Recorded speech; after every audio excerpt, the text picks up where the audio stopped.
Mom and Dad promised I could live with you. I sipped my water and replied, That's awkward. I sold the house last Friday, to a couple. The fork slipped from her hand. The room went silent, like someone had cut the power. She blinked at me, expecting a laugh. But I wasn't joking. That was the night my revenge reached its crescendo. And it started, like all betrayals do, with trust. Growing up, she was the favorite, the golden child. While I studied late into the night, she slipped out windows and came home drunk. Mom would tuck her in, whisper, "She's just young, let her be." Meanwhile, I was the responsible one, the reliable one, the one who cleaned up every mess she left behind. When Dad left, I became the backbone. Bills, mortgages, repairs. The house wasn't just a building, it was my fortress, my burden, my proof that I could hold everything together when they couldn't. And maybe I believed that counted for something. But last year, I overheard it. Her voice, laughing over the phone. "Don't worry, Mom and Dad already said the house is basically mine. He'll never kick me out." My house, the one I'd sacrificed everything to keep, reduced to a casual promise they made behind my back like I was some tenant overstaying my welcome.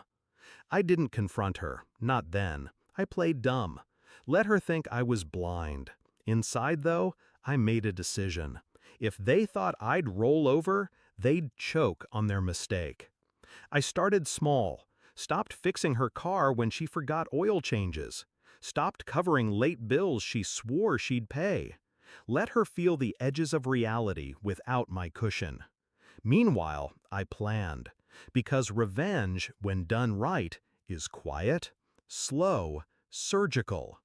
The deed to the house was in my name alone. Years of paperwork and sacrifice had secured that. I didn't brag about it. I let them believe what they wanted. And while she decorated her bedroom like it was permanent, I was already drafting contracts. The buyers came quick, a young couple, wide-eyed, excited, ready to build a future. They offered cash. I accepted.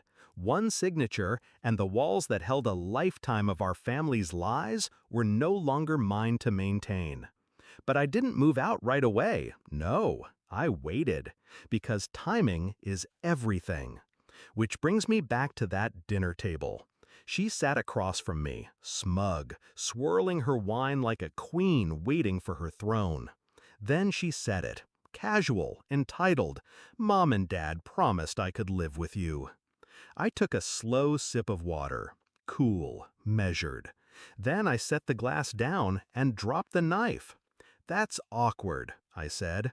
"I sold the house last Friday, to a couple, lovely people, moving in next week." Her face drained. My parents froze.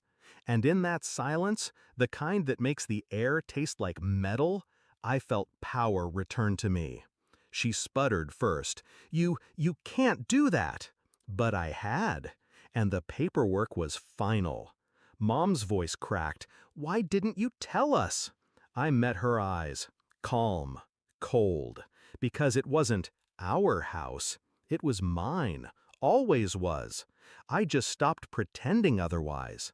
Their mouths moved, but no sound came out. And that's the beauty of truth. It doesn't need to be shouted. Whispered, it shatters harder. The fallout was immediate. My sister had no plan, no backup. She'd built her future on the illusion that I'd keep carrying her.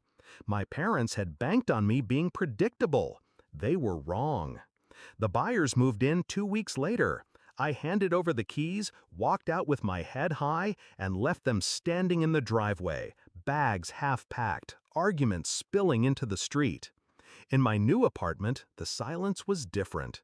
Not heavy, not burdened. It was mine. They called, of course. Voicemails ranged from pleading to furious. "You betrayed your family." Funny, I thought. That's exactly what they did to me. Here's what they never understood. I wasn't addicted to being needed.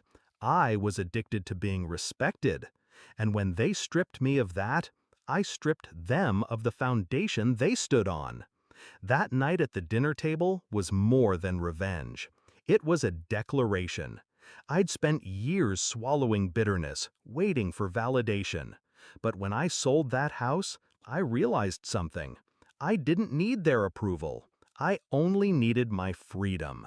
And the look on their faces as they realized the ground beneath them was gone, that was the sweetest freedom of all. They thought the house would bind me to them forever. Instead, it became the blade I used to cut myself free. And I have no regrets.